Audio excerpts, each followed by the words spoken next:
This podcast is a part of the C-Suite Radio Network. For more top business podcasts, visit c-suiteradio.com. Comcast has built a broadband network with one simple purpose: to keep customers connected every single day.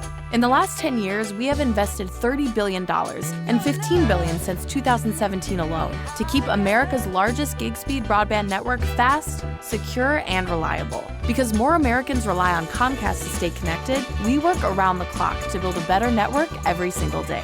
Comcast. Better today, even better tomorrow. Learn more at comcast.com/network.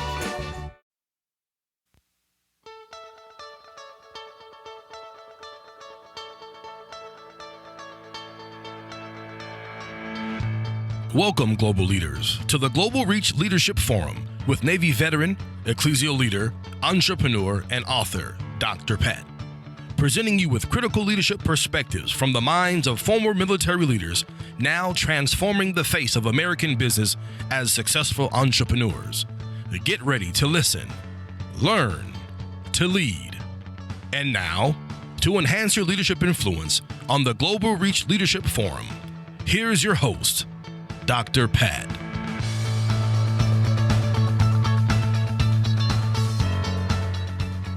Hello and welcome to the Global Reach Leadership Forum. I'm your host, Dr. Pat here, and today we are talking about discipline. Discipline as a leadership fundamental principle that every leader needs to have to be able to excel.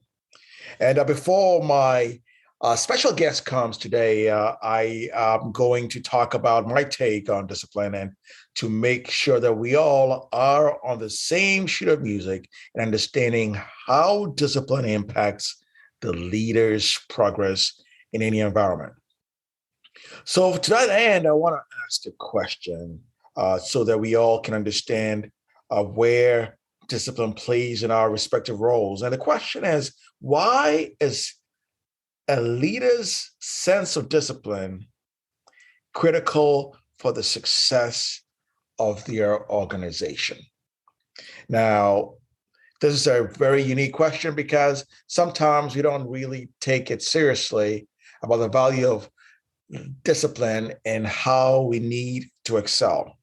But as a leader, I want to say that your sense of discipline is essential to the well-being of your team because it allows your team to know who to expect, what to expect, and what the boundaries are, and what the expectations are for their performance.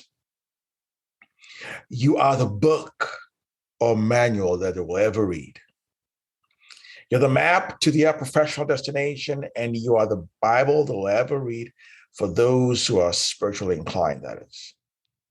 Therefore, it is hard to articulate a standard of excellence and performance worthy of emulation if you as a leader are not inclined or capable of being yourself or doing things yourself because of the discipline that you have.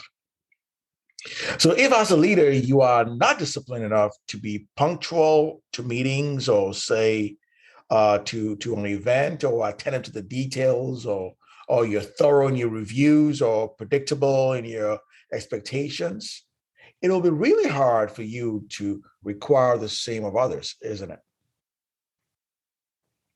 Therefore, I want to encourage you to consider discipline as a fundamental principle that you as a leader need to have to be able to excel in whatever capacity that you've been called in. Now, here's a short story, okay? I once listened to a supervisor tell his staff that there was a blanket policy of ramifications for tardiness to work. In other words, whoever showed up late was going to be penalized for it. Now, he cautioned them, every one of them, so that nobody would come in late. But what I find surprising is that firstly, for a team of adult professionals, tardiness should never, ever be an issue. If you're going to be late, just communicate. But guess what? Barely 2 days after making that policy proclamation, the supervisor himself came to work late again. One would have thought that the same person with that stern caution not to be tardy would resonate with themselves. It is surprising, but that wasn't the case. They showed up late themselves. So my point here is that, however, discipline in itself is the better part of caution, okay? To be cautious when one desires to be disciplined is essential. One is cautious about being intentional and conscious of being deliberate in any action, in any task. Therefore, for your organization to be successful, because you expect the success of your team, the measure of disciplined actions and responses that you hope for your organization to win must first start with you. Okay. So you cannot preach what you yourself do not practice, or at least attempt to practice. You cannot ask of your team what you are unwilling to apply to yourself as well. So anything contrary to holding yourself subject and accountable to discipline creates or undermines your own credibility with your team. This is almost what I would call professional suicide, okay? So no one can take you seriously or even, expect you to be competent when you perform contrary to your own proclamation or convictions. Therefore, I would urge you to consider, if you want your team to be disciplined, you have to be prepared to be disciplined yourself to excel. Discipline in an organization starts with you. Hold yourself accountable, hold yourself to the timelines, hold yourselves to the perfect or near perfect expectation and level of excellence that you desire of your team by holding yourself to those same standards first. That's what discipline is from my take. So with that said, I would now take time to introduce my guest, a special guest, someone I would call a celebrity in one way or another, and he comes here shortly. All right, I'm excited today to have with me my guest, now a new good friend of mine. His Dom Faced. He is an expert in leadership, confidence, executive coach, and radio show host. Dom Faced has been to hell and back. Dom is a military veteran and prior police officer with 10 plus years of corporate leadership experience. Dom is the CEO of Think, React, Lead. Think, React, Lead is a company dedicated to pushing people past their limiting beliefs by bridging the gap between their mind and heart for increased success.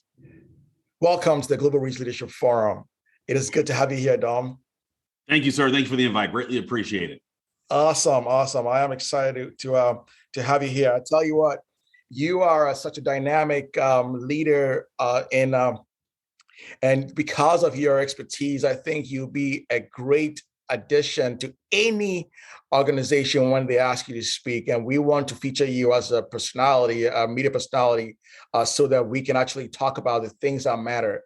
And I believe in your experience. You've had all kinds of experiences, as we just read your brief bio there, being from a police officer and also a military veteran. You know a lot about discipline. And today, that's what we're going to be talking about. We're going to be talking about discipline. And I'm excited to have you here. So Dom, I know that we have a lot to talk about.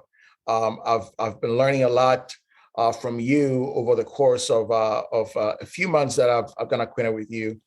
But I want to start off by asking you, Dom, and that is, how has self-discipline helped you to excel in your company, in your role as a dynamic leader?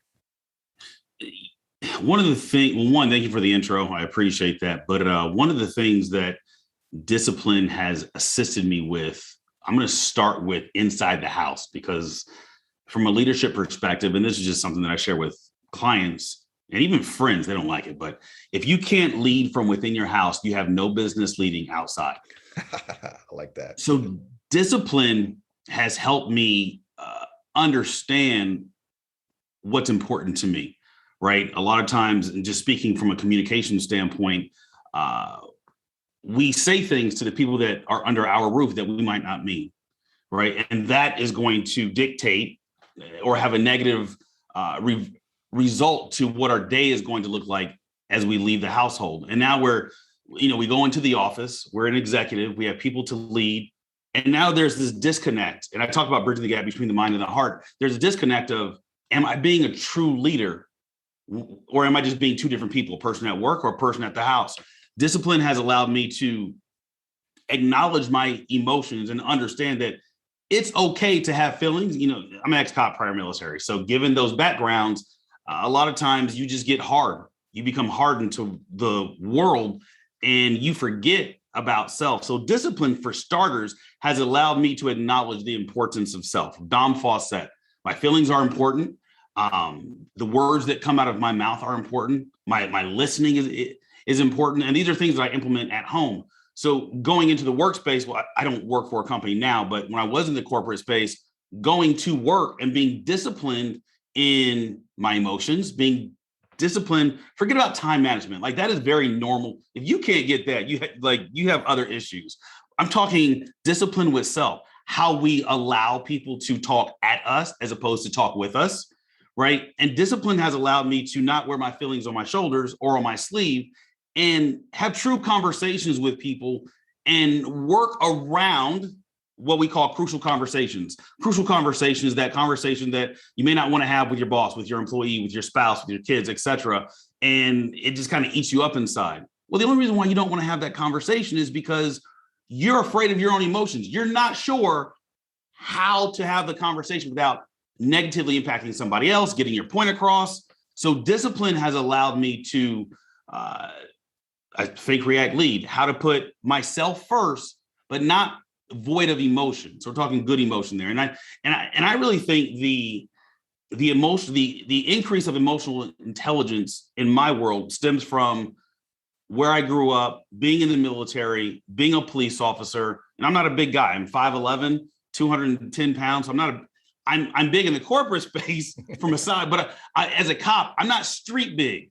So I can't pick everybody up. So I had to learn how to communicate. And that helped me so much in the corporate space. And now as a professional speaker and radio show host, it helps me as well. So discipline keeps me in line. Wow.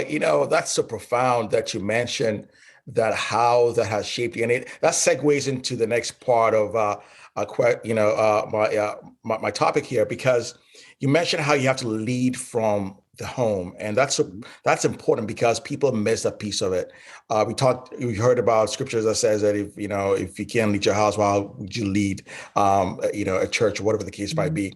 But specifically, I think that the military has kind of shaped you in a way, in some aspects, on how you're leading today. So what would you say, if any at all, how has prior military shaped your success right now as a leader?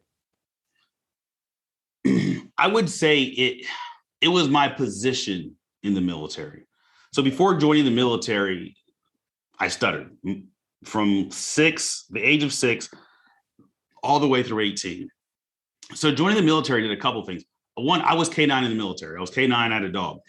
And when you're deployed, it's just you and your dog. You don't have a team. You're not with a bunch of guys or gals. Like, it's just you in the middle of nowhere with your dog. And I learned how to build my confidence. My dog taught me how to build confidence. I noticed that when I was talking to my dog, I wouldn't stutter.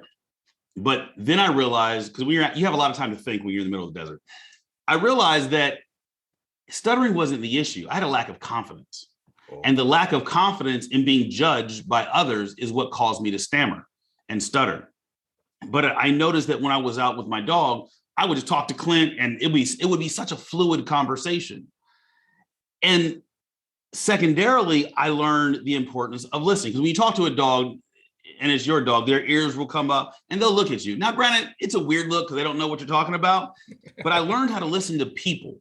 And I learned how, wow, humans naturally will be on edge to get their words out while somebody's trying to convey a message. So I learned to relax.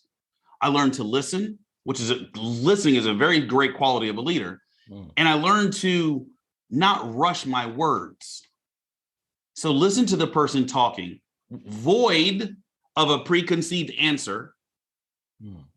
As they're talking, just turn these on, turn everything else off. Let it digest, and then respond. And most of the time, if you've noticed, when people are talking to us, they don't want a response. They just want to hear. That's it. So it's helped me. It helped shape me as having more humility as a leader and being present when employees or direct reports or peers were conversing with me, not multitasking, but just listening. So I think that was like the biggest takeaway that I gained from being in the military. Wow, this is good stuff. And Dom, you have opened my eyes to a lot, just hearing how you allowed something like an animal, a dear one, of course, a partner, to help you build confidence. That's profound. And people lose the fact that he can learn from any dynamic whatsoever. And I appreciate you mentioning how that has really shaped you and who you are today. So that tells me that if I can just tune everything off and not be so quick to answer people when they're talking, then I'm probably going to learn a lot from them. And that's what I just learned from you here today. And that is really good to hear. So I would say that the corporate world needs to learn how to be disciplined. What would you say are the key tenets they need to be disciplined so they can excel in whether you're a transition military leader or you're already a budding entrepreneur? What aspects of discipline do you need to be able to excel and be successful in your business? I think in just life, if the five closest people to you act like you, look like you, think like you, believe like you, and sound like you, you'll never grow. So I talk about diversifying your associations. Wow. And everybody's a leader, in my opinion. I think leadership, John Maxwell says leadership is influence, but it's maybe we're influencing the mailman when we go out to get our mail and just say hi. Maybe we're influencing our kids. Maybe we're influencing each other if we're, in a spousal relationship, but somehow, somewhere we're influencing somebody. But if all you know is people that act like you, look like you, think like you, believe like you, and sound like you, you're never going to grow. So in order to transition, which is going from one place and a customary way of doing something to another place and changing maybe the way that you do something, that, there's a transition there. In order to be successful, and to me, success is not monetary, it's a feeling, but having the feeling that you're winning every time you're going to the office or you're winning every time you talk to your employees, you have to be comfortable with diversifying your association. So if you're in the corporate, and I'm using this example because I see it a lot, you're in the corporate space and you're talking about all these groups of people, because right now it's prevalent, LGBTQ, Black Lives Matter, women, what is it? There's a women's movement. I forgot the name of it. Me Too. Yeah. So there's all these things, but if you are, and I'm going to use this as an example, just because it was my experience in the corporate space. Okay. Most boardrooms are filled with Caucasian male, right? And you might be diverse, so you think in your heart, which is totally fine. Yeah. But if your kids have never seen somebody who doesn't look like you at their dinner table, are you that diverse? Maybe you're a Black female and you are in a leadership position and you're pushing the diversity message at your company, which is great. But have you had anybody in your house that's a different religion, a different political view, a different gender, a different everything that you believe in? If you haven't brought those people into your home, you're a hypocrite. You can't talk diversity and inclusion and spearhead that at your place of employment if you don't implement that in your day-to-day at home? It's easy to put the face on. Yes. Oh, yes, because I'm the Black guy, I lead diversity and inclusion. But if I don't allow people in my house that are a different religion, and I've learned about different religions, not because of study, but because of clients that I've had, and I've learned about the LGBTQ community, and that's a whole nother world. It blew my mind. I'm like, oh, you guys got that kind of struggle? I had no clue, right? And I embrace the difference. And I think leaders need to do the exact same thing, not just at work, because if you're a leader, but you're uncomfortable having the diversity and inclusion conversation, that means you have some issues, you have some areas that you need to grow. Talking about other cultures, races, religions, ethnic backgrounds, like that should not be an awkward conversation. The only reason why it's awkward is because you've never experienced it, no matter what your race, religion, culture, ethnic background is. And as long as you don't experience it, you'll never grow. I hope for our listeners, I hope you're hearing this. Dom is hitting it hard. He's speaking truth to power here. And I know that this is worthy of you coming back and listening to this. But I tell you what, we need tools. We need tools like that. And Dom, I want you to just share with us, what kind of tools can we use besides bringing somebody to the dinner table? I mean, there's a lot you shared already, but are there tools that we can use to make sure this kind of discipline that we need to excel as leaders shows up? I think speaking is one of them. What other tools do you think we need to do this? It's I tell people I'm a 1 + 1 is 2 kind of guy. I'm very simple. Yes. The tools that we need is to open our brain and use our heart. Okay. A lot of people lead from a space of, I'm going to do this because it's going to get me promoted. And I get it. That's called strategy. It makes complete sense. But if you don't want to burn yourself out at work, then you need to ask yourself some questions. One, am I the great leader that I think I am? And 9 times out of 10, I'd say that you're not. Yeah. You stop growing. And then ask yourself, do I really want to yes, I have a great career, because I was in this place. I had a great career, great position, had the days off for vacation, had the cars. Everything was good, but I didn't want to do it anymore. And I was up for a promotion. I was like, I'm not excited about this. God opened the doors for me to speak, and I had never planned on being self-employed. I honestly was planning just to go to another company. But there are tools galore out there, from books to assessments there's a million tools, but there's only one of you. Yes.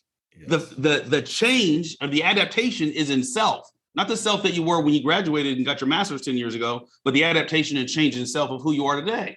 And you have to acknowledge that. I think the biggest tool that people can utilize is understanding themselves, because people are powerful. They just have to understand themselves to be so. Wow. Oh, this is good. This is good. You know what? I'm hearing you say all this, and I cannot even begin to, because I want to rehash what you're saying. But all we need to do, if you're listening to this today, is to go back and listen to what Dom just said, because the tools are out there. If you're not being successful, you're not making the effort to do that. That's on you. But Dom, I want you to speak to personal convictions, personal values, because I think that personal values and convictions compel us to be disciplined as well. And how would you say that helps us as entrepreneurs to excel?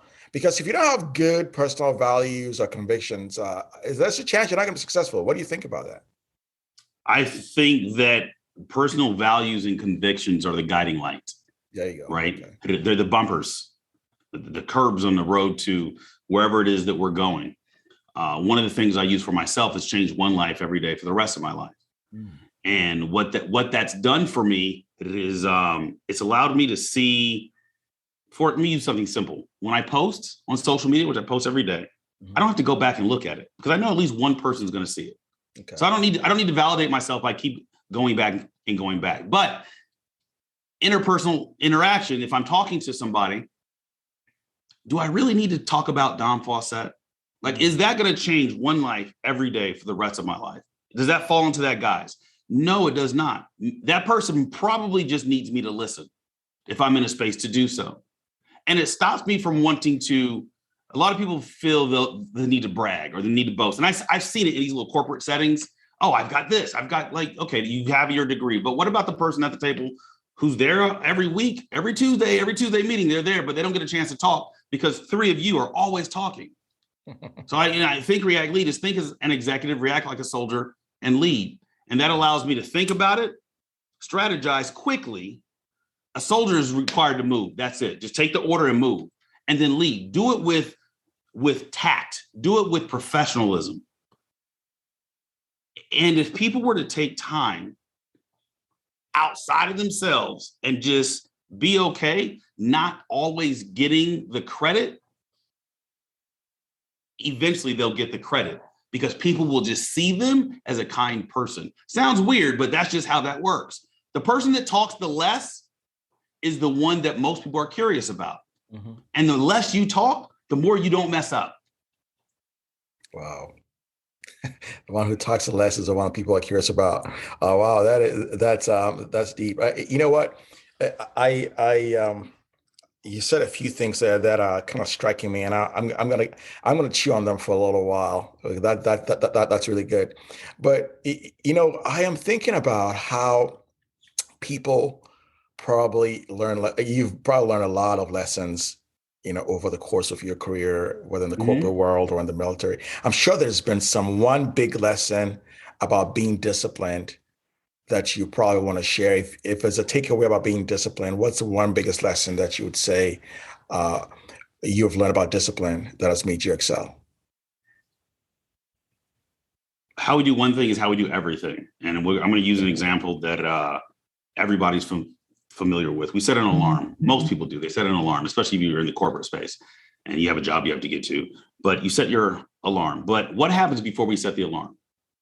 It's evening.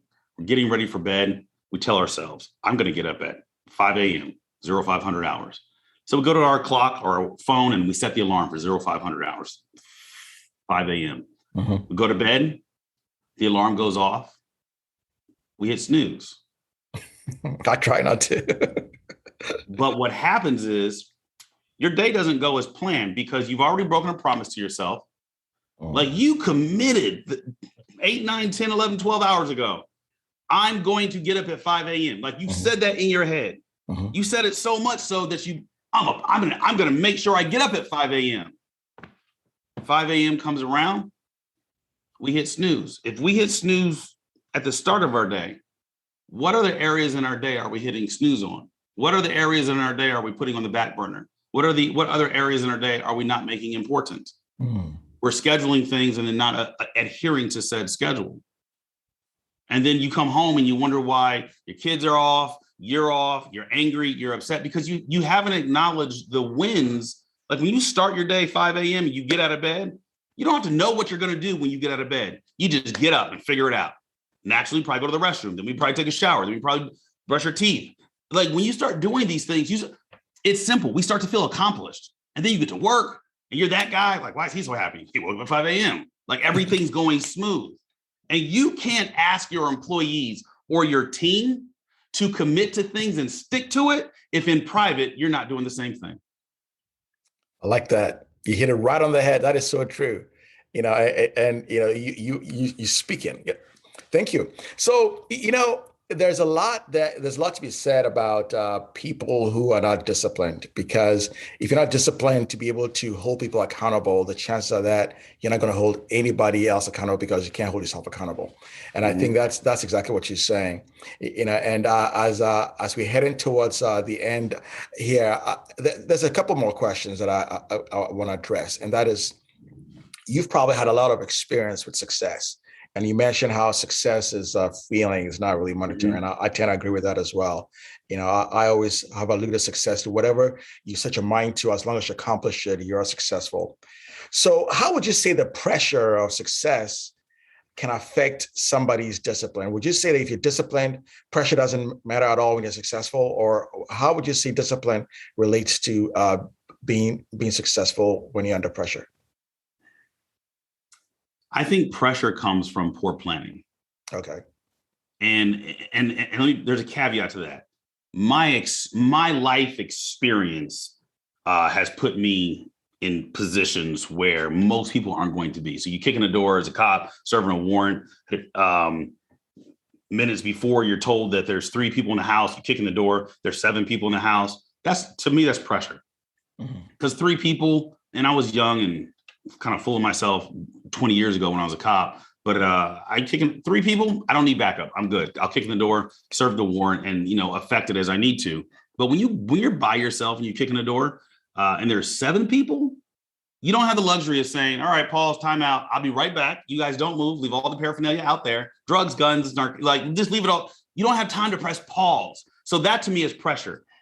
Anything outside of that, like stuff I do now, this isn't pressure. There's nothing that I do, and most of us entrepreneurs, that should catch us off guard.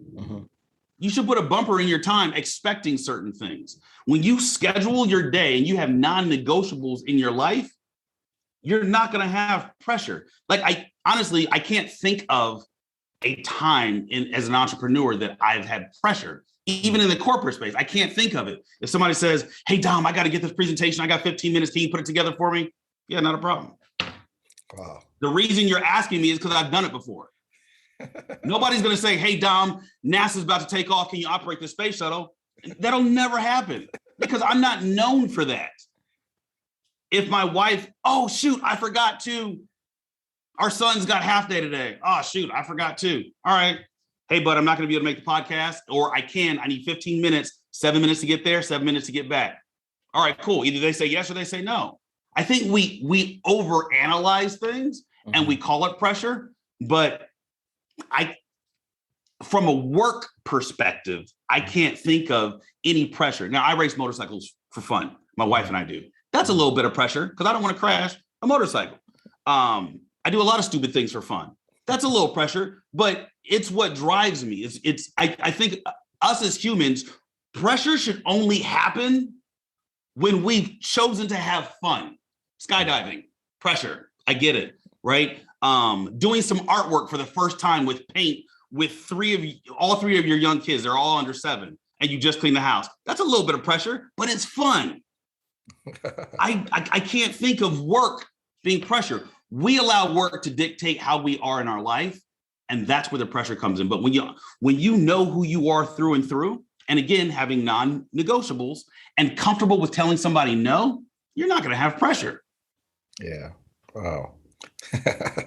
Pressure. Okay. So pressure, it has to be fun. Otherwise, it's not pressure, right? Okay. Otherwise, it's poor planning. Poor planning. That's right.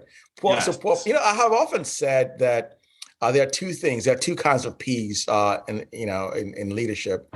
There's pressure. That's pressure is when you're just as an individual, like you're saying, poor planning, where it's really not out of instinct. It's something that somebody else is putting on you. That's pressure. But peace is when it's coming from within. You have created the environment, so you have peace. So just like what you're saying, pressure to me is negative and peace is positive.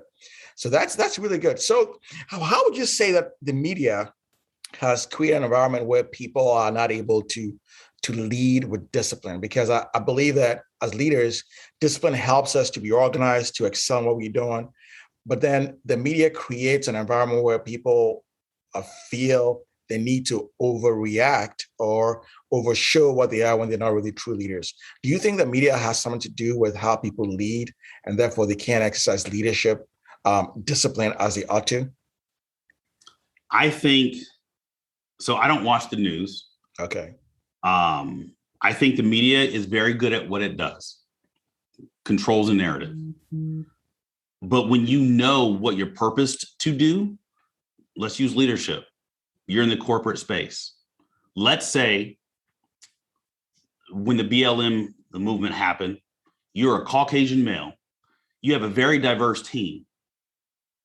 Prior to you getting that position, you should have diversified your associations and understood the types of people, gender, race, ethnicity, religion, understood the types of people that are on your team. You should have had one-to-one conversations and hey, look, I'm a white guy. My wife is white. Both of our parents are white. I would love to learn more about your culture. Like that should not be an awkward conversation. But the only way to have that conversation is through building relationship. Relationship. Yeah. So the relationships have to be built. Now, if the media is pushing a certain narrative, you shouldn't, like, we've all at a certain age, you know how powerful the media is. I mean, heck, I'm on the news all the time. I use radio. Like, I know how powerful it is. But what's more powerful, the one-on-one human connection? And what's longer lasting, the one-on-one human connection or what's heard on the media? And just because somebody says something on the media doesn't mean that's it, because you and I can hear the exact same thing. Our life experiences are going to cause us to respond or react or feel very differently. So if something comes up and you don't know, just ask your employees. Like that's your first group of people to access. And I think people get real uncomfortable with having what I call crucial conversations, but it's all on how you come across. Don't stand up in the meeting and ask questions, sit down. That way it looks like you actually care and you're not talking down to your audience. That is, that's just, what do they call that? That's the nonverbals. That's right. Nonverbals, right? Sit down, have a meeting. Be comfortable being vulnerable and saying, look, there's a lot going on in the world. I have no clue what any of this stuff means. LGBTQ keeps popping up in my social media. I don't know anything about that. Does anybody have any insight? Now you're giving your employees permission to share. Yes. I know the BLM's happening. I don't know anything about that. And the media is painting people that look like me to respond a certain way. I don't have a response because I don't know. And leaders oftentimes have a problem with saying, I don't know. Oh boy, don't say it too loud now. That is so true. Wow. This is good stuff. You know what? I want this to continue, but we all constrained by time and everything else. But I got just one last question. I said that earlier, right? But I'm just saying it again. So for a military leader who's leaving the military and wants to be an entrepreneur and is not transitioning, or maybe a young entrepreneur who just got started, what would you say they need to know? Their biggest takeaway to be disciplined. So get a job. They can excel. Okay. Get a job. Get a job. Because I'm a veteran. The military does not teach you how to be self-employed. Military men and women are very good at taking an order and implementing said order. Yes. In my experience, in my employees that I've had and clients that I've coached, officers and enlisted, all branches, we're not creative. It's not how we're taught to be. The longer you're in the military, the less creative you're required to be. So get a job. And if you want to start a business, do the business when you get off work. But stay with the regiment. Don't just, I'll be the first. This is hard. Very hard. And what you see people post on social media, to include my page, is like 10% of the iceberg. The rest is under the ocean. So get a job, because a job and having income coming in, it validates our existence. Absolutely. And it gives us a reason to learn how to lead in a different space. Because you go from, I told you what to do, you're going to do it, to it's a different world. Everybody's not going to do what you tell them to do. You're not a military, you're a civilian now. So I always encourage people to get a job. If you're getting out of the military, you're fresh out of college, don't start with entrepreneurship. Get a job first, and then build your business, and then leave once you've learned. Awesome. This is great. Well, I tell you what, I am so honored to have you on here. And before we leave, is there anything you'd like our listeners, audience to hear about you? What makes Think, React, Lead, and Dom Facet significant in the world as much as he is right now? Give us your parting comments. I would say Think, React, Lead is significant because of people like you that allow me to come on their platform, share my message, educate an audience. It's not about me. Again, I go back to change one life every day for the rest of your life. And I can be found on Instagram, Dom Fawcett, all platforms, Think, React, Lead, or Dom Fawcett. But there's always going to be a need for somebody like you. And you as the person listening. right? There's always going to be everybody watching or listening to this has something in them that they want to do. If you're not doing it now, I call it following your passion. And sir, you brought up peace earlier. When you follow natural order and you're dialed into your passion, you have peace. But peace can't happen with things being still. Disturbance has to take place for peace to be. When you stand on a beach and you're standing your toes are in the sand and you're feeling the wave, the breeze off the ocean waves and the wave, and you're hearing them crash, that back and forth, that's natural order. When you hear palm trees flowing in the wind, left to right, that's natural order. If the ocean were to crash left to right and not towards you, that's unnatural. Things become out of alignment. So in order for you individuals to stay in alignment, you have to follow your passion, and your passion will lead you to your purpose. But I'm not saying don't quit your job until you have that in line. If you have questions, reach out to me. You can find me on domfawcett.com, Instagram, or just shoot me a text, 602-481-0650. That's 602-481-0650. Oh, thank you so much, Dom. You have been awesome on this podcast. And for everybody that is listening, please listen, come back and listen to what Dom has said, or just share this with anybody you care about, because it's been good. We talked about discipline. And for more of these things, please get the book, 52 Essential Qualities and Attributes of an Organizational Leader, How to Transform Your Leadership Habits in 52 Weeks. We talk about these things every week, and we are glad to have you here. Don't forget, remember to lead the change. Take care and be well. God bless.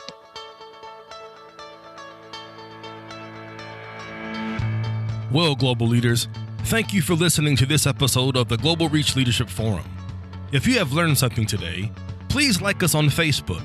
Visit our website at www.globalreachleaders.com to leave a comment or a question, and share this episode with others.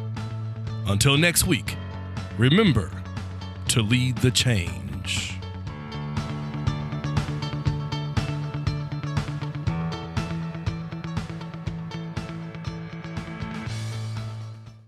This podcast is a part of the C-Suite Radio Network. For more top business podcasts, visit c-suiteradio.com.